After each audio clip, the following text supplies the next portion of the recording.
자, 이재명 대통령 이야기를 하고 있으니까 하나 더 하도록 하겠습니다. 오늘 국무회의가 있었습니다. 여전히 이재명 대통령이 지금 문체부 장관과 국토부 장관 두 자리 빼고는 거의 장관 후보자들을 지명하긴 했습니다만 아직까지 장관으로 임명이 안 됐죠. 인사청문회 절차가 이제 막 시작되는 과정입니다. 그러다 보니 한 달이 다 돼가는 시점에서도 여전히 윤석열 정부 때 임명된 국무위원들과 국무회의를 하고 있습니다. 오늘 국무위원들에게 국가의 기본적 질서에 관한 문제다. 헌법을 잘 읽어보시기 바란다라고 하면서 임명된 권력은 아무리 높은 자리라고 하더라도 국민이 직접 선출한 권력인 국회의원들을 존중해야 한다고 주문했습니다. 이재명 대통령의 이야기 저희가 좀 길지만 그 논리를 여러분들께서 잘 이해하실 수 있도록 다 들려드리도록 하겠습니다. 우선은 제가 이 말씀을 좀 먼저 드려야 될 것 같은데요. 국회와의 관계에서 지금 약간의 뭐랄까 오해랄까 이런 것들이 좀 있는 것 같습니다. 모든 권력은 국민으로부터 그리고 1차적으로는 선출 권력으로부터 국민 주권이 실현되죠. 아무리 우리가 외형적으로 높은 자리 높은 권한을 가지고 있다 할지라도 임명된 권력은 선출 권력을 존중해야 합니다.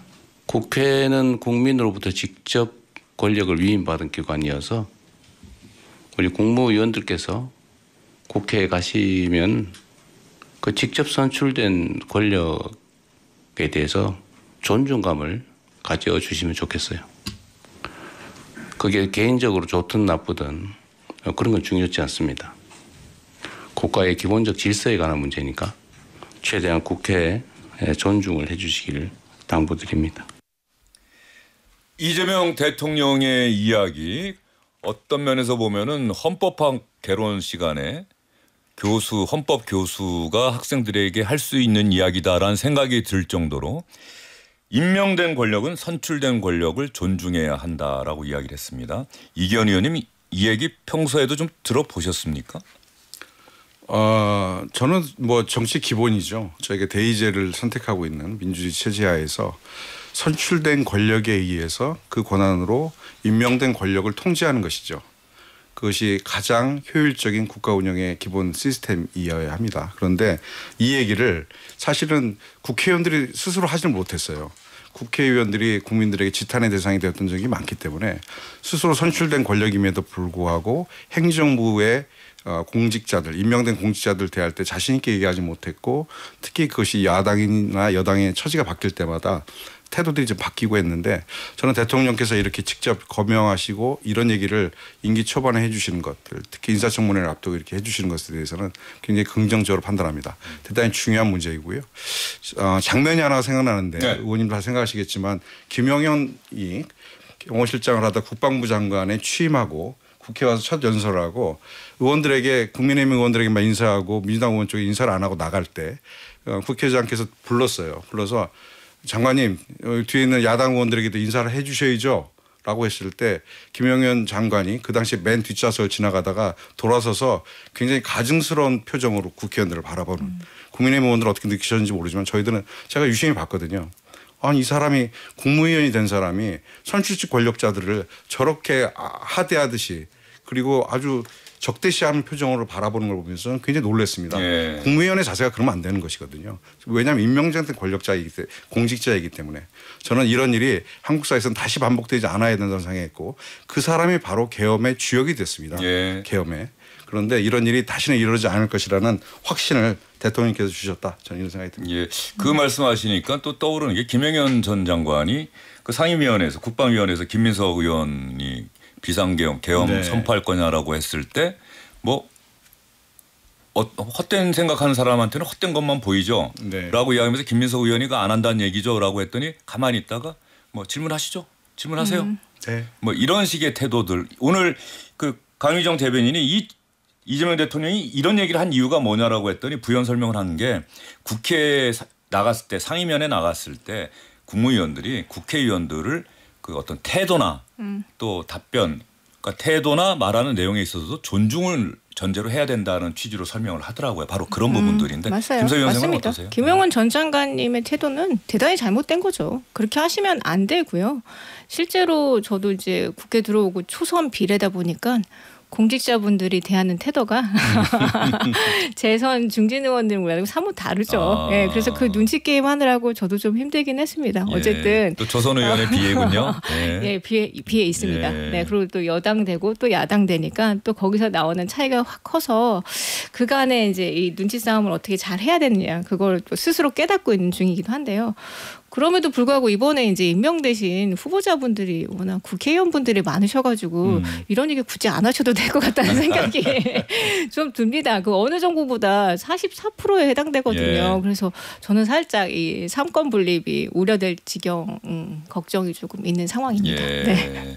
또 어떤 면에서는 또 정치인들을 장관으로 임명한 것은 책임 정치라는 측면에서 보면은 우리가 꼭 의원 내각제나 뭐 내각 책임제는 아니라고 하더라도 또 상당 부분 점점점 이렇게 그 국회의원 출신 장관이 그 숫자가 점점 늘어난 것도 또 사실이거든요. 굉장히 많이 늘어나서 예. 국회의원 하시는 분들이 장관하고 싶어 하시는 그 열망이 굉장히 크시더라고요. 근데 이제 뭐 다른 선진 정치인 미국은 공직을 사실은 아예 그렇죠. 겸직하지 아예 전면 금지를 하고 예, 있어서 예. 이게 과연 맞는가 하는 생각이 좀 살짝 들기도 또 합니다. 헌법에 나오는 얘기인데 우리나라의 대통령제가 순수 대통령제가 아니라 대통령제와 의원 내각제를 좀 혼합한 요소가 있다라는 걸 저는 헌법 시간에 배웠던 기억이 그래서 납니다. 실제로 예. 의원회관에서는 이제 예. 후보자로 지명된 분들한테 인사청문회 앞두고 있는데도 불구하고 아우 장관 후보 되신 거 축하드립니다 이렇게 인사를 해야 되니까 그게 그리고 이제 의원 출신 장관 후보자분들은 되게 인사청문회에서 이제 통과되는 약간 그런 여태까지 난무한 관례들이 좀 경우가 있어. 없다고 하더라고요. 그래서 예. 그게 지금 야당 의원으로서의 굉장히 큰 딜레마 중에 하나입니다. 예. 이정 의원님 이재명 대통령 오늘 이 발언은 어떻게 또 평가하세요?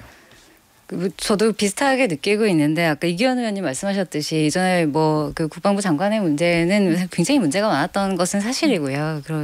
그런데 대통령부터도 사실은 선출된 권력인데다가 그 외의 분들을 본인이 이제 곁에 두고 있는 이미 선출된 국회의원으로 대부분을 꾸리고 있는 상황에서 그러면 이 발언은 누구를 정확하게 향한 것이냐 하는 것을 한번은 짚어볼 필요가 있다고 생각을 하고 과연 이것이 존중의 문제만을 원론적으로 이야기하기 위해서 하신 것일까 아니면 본인이 그렇지 않다고 생각하는 일부를 향해서 메시지를 던진 것인가 하는 부분을 좀 짚어볼 필요가 있다고 생각합니다. 그리고 이건 약간 다른 이야기이긴 한데 물론 선출된 이 직을 가진 분들이 국민의 민의를 받은 것이기 때문에 그걸 존중을 받아야 되는 것은 맞는데 실제로 국회 내에서 청문회뿐만이 아니라 국정감사라든가 전체 질의 같은 걸 해보면 실제로 그 반대의 경우도 많습니다. 그래서 상호 존중할 수 있는 상황인데 장관직에 계신 분들을 너무 하대한다든가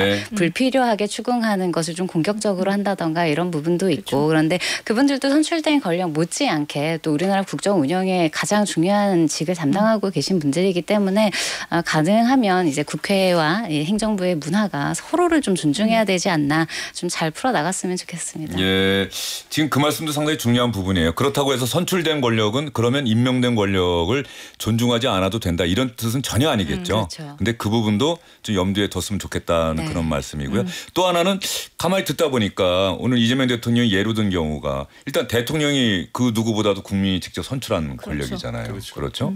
그리고 여기에 국회의원이 있고 또 광역단체장들이 있고 또 기초의원, 광역의원 뭐 이런 분들이 선출된 권력 아니겠습니까?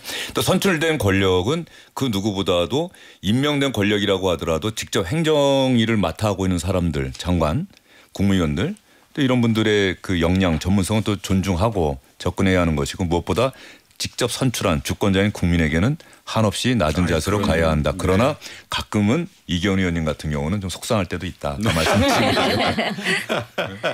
네, 제가 모두의 말씀을 잘못 드린 것 같아요.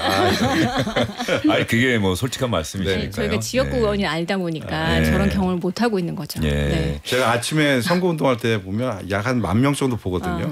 뭐 전 전역에서 선거 때요. 아침에 3시간씩 서 있고 하니까요. 새벽서부터 있어요. 그러면 번잡한역에서 보면 어떤 분들은 욕하고 가시는 분도 있고 아무것도 안 했는데 인사만 드리는데도 웃는 얼굴에 침 안 뱉는다고 하는데 침 뱉는 분도 있습니다.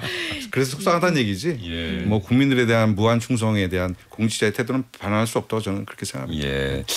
이야기를 하다 보니까 역대 대통령들이 또 그 과거의 대통령들이 또 범했던 어떤 실수라고 할까요? 잘못된 판단이라고 할까요? 그러니까 국민이 직접 선출한 권력인 난데 대통령인데 나는 국민이 선출한 사람인데 왜 야당은 사사건건 내 발목을 잡지? 이거 국가와 국민을 위한 일인데 왜 이럴까라고 하는 이러한 이제 생각들이 그러나 또 토론하고 이런 과정에서 바로 잡혀지고 아, 또 야당이 저럴 수도 있겠구나라고 이해하고 이렇게 가서 별일이 별로 없었는데 그래서 또 야당 대표들과 정기적으로 만나기도 하고 해외 순방 갔다 오면은 또 만나서 이야기하다 보면은 이런 국내 현안들 얘기 많이 하게 되고 뭐 과거 DJ와 이해창 총재 같은 경우는 사실은 많은 국정 현안들을 그 자리에서 또 합의를 보는 경우도 있었단 말이죠. 그런데 언제부턴가 이런 것들이 자꾸 사라지다 보니까 대통령을 혼자 속상해하고 야당 원망하고 미워하게 되고 야당은 대통령이 독재한다 그러고 독조한다 그러고 그러니까 이게 우리 정치가 어떻게 좀 잘못 자꾸 관행처럼 돼가는 이걸 이번에 이재명 대통령 좀 고쳐보겠다는 의지는 상당히 강한데 그 이재명 대통령의 의지대로 됐으면 좋겠는데 여긴 또 야당의 태도와 이런 것도 상당히 중요해 보이는데 말이죠. 이게 정치 양극화가 꼭 네. 비단 한국만의 문제는 아닌 것 같고 그 글로벌 추세인 것 같은데 그럼에도 불구하고 한국이 유독 그 지점이 심하더라고요. 예. 그래서 극자와 극우로 대변되는 이 지지 그룹 때문에 이게 더 심화된 거 아닌가 싶은데 말씀 주신 것처럼 이재명 대통령이 워낙 정치력이 뛰어나신 분이니까 저는 살짝 기대를 좀 해봅니다. 네. 예. 역지사지라는 표현이 있잖아요. 예. 그래서 이재명 대통령이 워낙 야당의 정치인으로서 변방에서 지방자치단체장을 통해서 이제 중앙무대로 올라오는 과정에서 또 중앙무대에서 주요한 정치인으로 커가는 과정에서 어마어마한 검찰의 탄압도 받았고 정치 시련이 많았던 사람입니다. 또 본인이 야당의 주요한 당대표가 됐음에도 불구하고 청와대로부터 대통령실로부터 인정받지 못하고 초대도 받지 못하고 만나지도 못했던 만나자는 제안을 이재명 대표가 당시에 얼마나 많이 했습니까? 많이 했죠. 예. 그랬던 경험이 있으시기 때문에 지금은 자신감을 가지고 야당과 소통하고 자주 볼 겁니다. 뭐 벌써 30일 내에 야당 대표 모든 분을 다 만나는 거 아니겠어요? 예. 대단한 변화고 발전입니다. 예. 예. 또 국민의힘 전당대회 끝나고 나면은 또 이재명 대통령과 또 새로운 국민의힘 대표가 잘 지내야죠. 예. 네. 또 만나서 네. 또 이야기할 예. 우리 당이 그 전에 좀 개혁을 대표는 제대로 누가 했으면 됩니까? 좋겠는데. 오늘 뭐 그 뉴스 보니까 뭐 다 뭐 김문수 후보부터 시작해서 안철수 여러분이 막 다들 예, 나경원. 뉴스에 나오시더라고요. 예.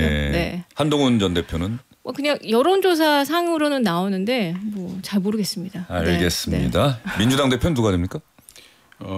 거의 뭐 알 수 없는 영역의 문제죠. J입니까? P입니까?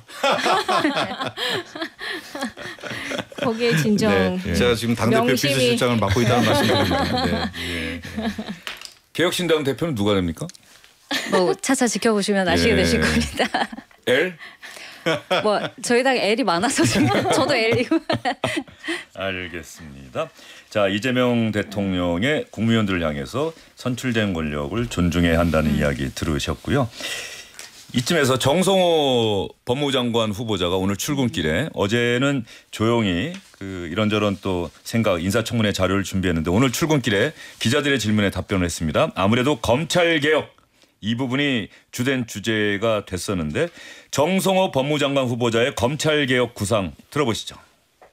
국민들에게 그동안 불안감을 주었던 우리 검찰 체계에 좀 변화를 바라고는 그런 기대가 많이 있는 것 같습니다. 그런 면에서 차분하게 국민들의 눈높이에 맞춘 검찰 개혁이라든가 또 사법 체계의 변화 이런 것을 고민해야 될 입장이 있기 때문에 굉장히 신중하게 또 차분하게 또 고민하고 준비하겠습니다. 그 검찰 조직의 해체라든가 이런 표현은 적절하지 않은 것 같고요.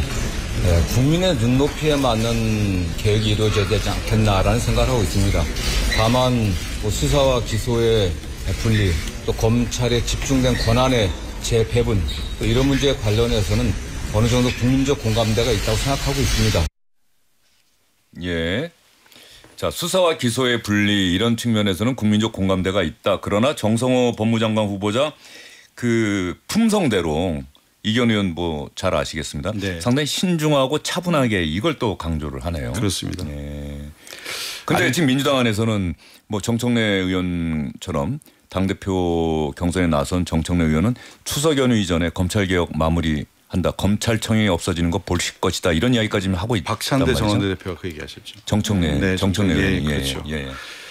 검찰청 관련된 표현은 검찰 해체 표현을 쓰셨는데 해는 부적절하다 이런 표현을 쓰셨는데 저는 의역하면 이 검사 제도는 헌법에 있는 내용입니다.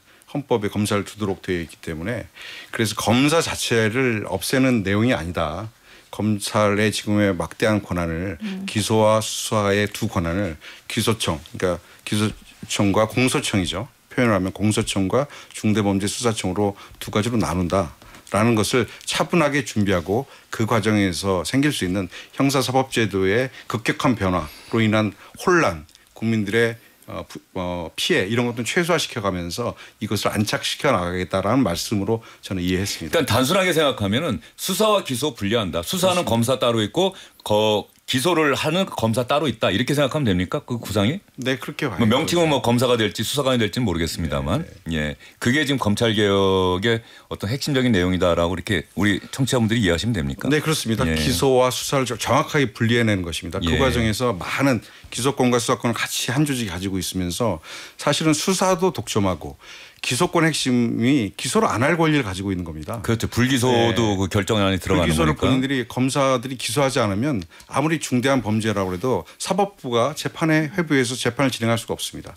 그리고 검찰이 가지는 막대한 권한이었던 그리고 것인데. 별다른 혐의가 아닌데도 불구하고 기소를 해버리면 그렇습니다. 그 기소당한 사람은 재판 대법원까지 가야 되는 지난한 또 싸움을 해야 되는 것이고요. 윤석열 대통령이 예전에 했던 얘기 유명한 얘기가 있지 않습니까? 잘 훈련된 검사에게 기소를 당하면 대법원까지 가서 몇 년에 걸려서 무죄가 될지언정 그 사람의 인생은 망가진다. 윤석열이 대통령이 전 대통령이 했던 얘기인데 정확합니다. 그 표현은. 또 수사권 갖고 보복하면 그게 깡패지 검사입니까? 뭐 이런 이야기도 그 했었는데. 얘기를 했는데 예. 그의 검찰이 그렇게 했죠. 예. 자, 이재용 의원님은 이 검찰 개혁에 대해서 개혁신당 또 이재용 의원은 어떤 생각을 갖고 있습니까? 개혁신당도 실제로 이번 대선에 있어서는 검찰 개혁에 대해서 어느 정도 공감하는 바가 있었고 지금 현실적으로 봐야 하는 부분이 좀 있습니다. 검찰 내부에서 수사를 전담할 만한 역량이 되는가에 대해서는 내부적으로도 의문이 좀 나오고 있는 상황이라고 알고 있고 우리가 또 하나 교훈을 얻어야 할 것이 공수처가 처음에 시작됐을 때부터 이번에 윤 전 대통령을 이제 기소하고 하는 부분에 있어서 공수처의 역할이 과연 분명하게 법률적으로 정해져 있었고 다른 부분과 중첩되거나 혹은 충돌하는 부분이 없었는가 하는 부분에 대해서 우리는 좀 반성을 하고 거기서 교훈을 얻을 필요가 있다고 생각을 하는데요. 이것이 법률이 존재하는 이유 그리고 수사와 기소라는 제도가 존재하는 이유는 기본적으로 모든 국민이 용이하게 법률 서비스를 누리고 그리고 공정한 재판 과정에 임할 수 있게 하는 것인데 그 과정을 불필요하게 복잡하게 하거나 혹은 역량 없는 곳에서 그 권한을 가져가거나 하는 것 자체가 문제이기 때문에 검찰의 개혁은 필요한 상황이다. 여기에 공감대가 있는 것이기는 하고요. 다만 이제 민주당 같은 경우에는 이번 대선 과정에서 뭐 법관의 수라든가 이런 굉장히 급진적인 것부터 시작해서 사법 전반에 대한 검찰 개혁뿐만이 아니라 사법 전반, 사법 체계 전반에 대한 이야기를 좀 급진적으로 내다 보니 거기에 대한 우려가 있었던 것은 사실입니다. 다만 이번에 이제 정성호 법무부 장관 그 후보자 같은 경우에는 여야에서 공히 좀 좋은 평가를 받고 있는 분위기도 하시고요. 그 외에 뭐 행안부 장관 후보자님이라던가 뭐 민정수석 자리까지도 어느 정도는 좀 근거를 가지고 좀 신중하게 움직이실 수 있는 이런 조율이 가능한 합리적인 분들이실 것 같다. 그래서 아마 개혁 방향도 그렇게 되지 않겠느냐는 생각은 듭니다. 예, 이재용 의원님 말씀 들었는데 유튜브 아이디 솔망 홍기철님. 이재용 의원님 파이팅 오렌지 뿜뿜. 개혁신당 색깔. 예, 뭐 개혁신당 지지하시는 분들 같기도 하고. 감사합니다. 예. 문자 2959님. 이기현 의원님 고향 시민입니다. 반갑습니다. 아유, 네 반갑습니다. 예, 와, 지역구에서 또 고향 시민 인기가 들어주시네요. 대단하시네요. 예. 그리고 변영우님. 야, 국힘에서 유일하게 마음에 드는 김소희 의원님 제 나오셨네요. 일기에 써야 되겠습니다. 예. 병원님 감사합니다. 자, 김소희 의원님은 검찰 개혁 네. 정성호 후보자 이야기도 들어보셨는데. 그 뭐 정성호 후보자나 뭐 민정수석 진짜 최측근 아닙니까? 그래서 진짜 진짜 이재명 정부가 검찰 개혁을 끝까지 마무리하겠구나라는 생각이 좀 들고 노무현 대통령 때 검찰 개혁을 마무리하지 못한 그 숙제를 지금 하시려고 하는 것 같고 실제로 뭐 정치 검찰이라는 이미지가 워낙 강하잖아요. 그래서 검찰 개혁에 대해서는 국민들이 원하는 바가 있다라고 생각을 해서 국민들의 눈높이에 맞춰서 좀 해주셨으면 하는 그런 바람이 일단 있고요.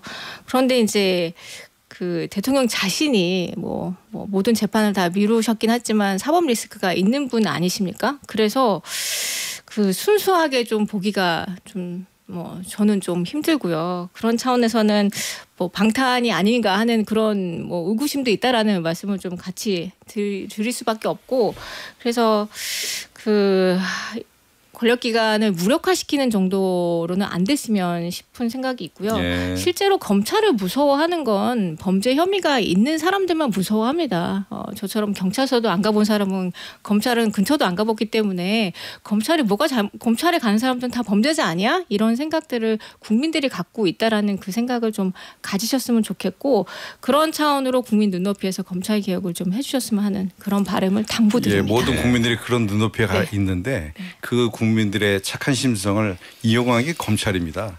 기소권을 남용했고 수사를 무작위로 정치적 정적을 제거하는 데 사용했던 것이 검사들의 가장 큰 잘못이었어요. 검찰의 잘못이었고 그것을 3년 동안 정권을 유지하는 최고의 수단으로 썼던 윤석열 정권이 결국 네. 망했고 검사들의 손에 의해서 지금 심판 직전에 가 있는 것입니다. 여러 가지로 이제 그런 부분, 수사권하고 기소권 분리하는 부분에 대해서는 의견이 합의가 좀 되는 것 같은데, 실제로 그 과정에서 정말 국민들의 삶에 꼭 진짜 강력 범죄라든지 그거를 하는데 피해를 좀 안 주는 방향으로 그런 범죄자들을 잡는 데는 이제 뭐 구멍이 생기지 않게끔 예. 그렇게 네, 좀 맞습니다. 개혁을 해주시면 저희는 그 괜찮습니다. 정성호 법무부 네. 장관이 얘기하신 내용이 그런 내용입니다. 네. 형사사법 체계가 흔들리지 않는 네. 틀에서 분명하게 개혁 작업들을 진행하겠다. 그래 기소청과 공소청을 수사청으로 나누겠다라는 얘기를 하신 거고요. 그것에 대해서 국민들의 혼란이 더욱더 가중되지 네. 않도록 최선의 노력을 다 하겠다는 얘기십니다. 정성호 후보자가 강조한 게 어제 저도 직접 통화를 했는데요. 국민에게 피해를 주지 않는 그런 검찰개혁, 네. 그리고 동시에 야당과의 협의. 예. 나를 법무장관으로 지명한 대통령의 뜻은 충분한 수기 과정을 거쳐서 정말로 야당과도 협의해서 네. 검찰개혁은 결국 국회가 하는 거 아닙니까? 그렇습니다. 입법을 그렇죠. 통해서 마무리되는 그렇죠. 거기 때문에 이거는 네. 행정부에서 뭐 맞습니다. 한다고 해서 딱 끝나는 게 아니기 때문에 앞으로 국회 논의 과정 잘 살펴보도록 이미 검찰 하겠습니다. 개혁에 대한 국민적 동의가 있습니다. 거기에 있죠. 맞춰서 네. 국회에서 또 다수당을 가지고 있는 민주당 여당이 이미 검찰 개혁에 대한 입법을 다 만들어 놨고요. 이제 그것을 의결해서 통과시키는 절차만 남아 있습니다. 행정부는 그것을 집행하는 것이죠. 안정적으로. 예. 예. 알겠습니다. 자, 이재명 대통령 이야기를 많이 했는데 국민의힘 또 야당 이야기 안 하고 넘어가면 오늘 나오신 야당 의원님들 또 서운하실 것 같아서 송원석 원내대표가 오늘 용산 대통령실 앞에서 아마 국민의힘이 뭐 항의 집회 비슷하게 한 것 같아요. 이 자리에서 네. 어떤 이야기했는지 여러분께 들려드리고 여러분들에게 또 질문 드리도록 하겠습니다. 우리가 오늘 여기 대통령실 앞에까지 온 것은 이재명 정권과 더불어민주당이 국회 안에서 야당의 목소리를 묵살하고 협치를 저버렸기 때문입니다. 급기야 어제 더불어민주당 원내대표는 우리 당에 대하여 전면전을 선언했습니다. 대통령이 새로 취임하고 난 허니문 기간에 여당이 야당을 상대로 전면전을 선언한 것은 사상 초유의 일입니다. 개꼬리 3년 묻어도 황모 못된다고 하더니 집권 여당의 저급한 독재 본색을 그대로 드러낸 것입니다. 우리는 유례없는 집권 여당의 전면전 도발에 기꺼이 응할 준비가 되어 있습니다. 마지막으로 정치 정상화 협치 복원을 위해 이재명 대통령께 말씀드립니다. 김민석 국무총리 지명을 즉각 철회하십시오. 그렇지 않으면 반드시 후회하게 될 것입니다. 갯골이 3년 묻어도 황모 못 된다. 이건 속담 얘기한 건데요. 아무리 처음부터 잘못된 것이나 바탕이 나쁜 것은 아무리 소중히 다루고 가꿔도 좋아질 수 없다. 뭐 그런 뜻이라고 하는데 이 속담을 인용을 해서 민주당의 또 독재 뭐 이렇게 또 이야기를 했는데 예, 20며칠 된 독재. 예. 자, 국민의힘이 뭐 김민석 국무총리 네. 지명 철회를 또 요구했는데 뭐 그대로 된다는 생각은 안 하는 거죠, 사실은. 어떻습니까? 철회요? 예. 이 어쨌든 국민들이 그 지지를 그 철회한다는 지지한다는 여론이 생각보다 낮아요. 지금 이재명 정부에 대한 지지율이 60%가 가까이 되는데도 예. 불구하고 김민석 후보는 좀 문제가 있다라는 생각을 좀 하고 계신 것 같아요. 실제로 뭐 증인도 없는 청문회 처음 했고요. 뭐 자료 제출도 20%, 26% 정도였고 해명하신다고 했는데 해명이 명쾌하지 않았던 건 사실이잖아요. 아무리 보훈 인사라 하더라도 조금 이 김민석 총리 후보에 대해서는 저희는 도덕적 기준으로 봤을 때는 너무 낮은 수준이어서 네, 철회는 해야 된다라고 생각을 하고 저도 그 오늘 현장에 갔거든요. 그 부분에 대해서는 목소리를 좀 내고 싶었습니다. 이 기준에 맞추면 다른 인사청문회 장관 후보자의 기준도 다 같이 낮아져가지고 뭐 그 외교부 장관 조현 후보자도 그렇고 여러 가지들이 조금 같이 낮아지는 상황이 되다 보니까 이 부분에 대해서는 조금 긍정적으로 좀 고려를 좀 해주셨으면 좋겠는데 저희도 어렵다고 생각은 하고 있습니다. 그 김민석 총리 후보자는 제가 보기에는 제가 30년 지켜봤는데 준비된 총리입니다. 가장 준비 잘 돼 있고요. 도덕적으로 보면 여러 가지 의혹을 제기하시는데 의혹일 뿐이고 청문회를 통해 새로운 게 나온 게 없어요. 자, 황교안 전 총리나 이완구 총리 같은 경우에 기억이 잘 안 나실 텐데 그 당시에 총리 인사청문회하고 지지도가 30%대였습니다. 그런데 다 총리 됐거든요. 지금 김민석 총리 후보자의 경우는 과반이 넘는 사람들이 여론조사에서 보면 총리로 적정하다 이렇게 바라보고 있는데 저는 그 여론조사 보면 이 김민석 후보자에 대한 여러 가지 의혹이 있었음에도 불구하고 저는 국민들께서 인정해주고 있다. 그리고 청문회에서 안정적인 답변 태도 그리고 각 사안마다 준비된 태도들을 봤을 때 국민들이 이분에게는 총리 맡겨도 되겠다. 다만 총리 지명이 빨라져야 이재명 정부가 힘있게 민생도 살려내고 또 국민들이 바랬던 국정 안정화를 빨리 시작할 수 있을 텐데 그것이 늦어지는 것이 저는 답답합니다. 그래서 저희는 국민의힘에게 빨리 이것을 좀 총리 인사청문 보고서를 채택해달라고 말씀드렸는데 이제 시한이 넘어서 이제 얼마 안 남았어요. 그래서 저희는 이제 7월 3일 날 내일 모레 본회의에서 강행하려고 좀 생각하고 있습니다. 모레가 이재명 대통령 취임 30일이 되기도 하고 기자회견도 있고 야 5당과의 오찬도 있고 김민석 국무총리 후보자 임명동의안 표결도 있고 상당히 중요한 날이 될 것 같습니다. 이정현 의원님 나오셨으니까 그 이준석 전 대선 후보 지난 대선 과정에서 마지막 토론 때 했던 말 때문에 상당히 타격을 받았다는 평가들이 많았는데 그 이후에 그런 어떤 발언에 대해서 또 20대 30대 여성을 어쨌든 우군이 아닌 적으로 돌린 듯한 선거 전략에 대해서 뭐 이준석 후보와 토론을 좀 해봤습니까? 그래서는 안 된다는 이야기가 좀 당내에서 나오고 있습니까? 어떻습니까? 저희 당내에서는 아예 가장 먼저 토론회를 열어서 이제 대선에 대해서 좀 돌아보고 저희가 개선할 점도 찾고 또 짚어서 계속 가지고 가야 될 부분도 정해야 되기 때문에 그런 부분에 대해서 이야기는 충분히 나누고 있는 상황이고 다만 저희가 생각하고 있는 것은 이제 여러 결에 국민들께 다가가는 부분에 있어서 우리가 생각할 때 이제 사실관계에 대해서 이렇고 저렇고의 결이 하나가 있다면 그다음에 그걸 전달하는 방식이나 또 여러 국민들의 마음을 얻는 그런 과정에 있어서 이게 신생 정당인 부분도 있었고 또 후보 혼자 또 일당백의 역할을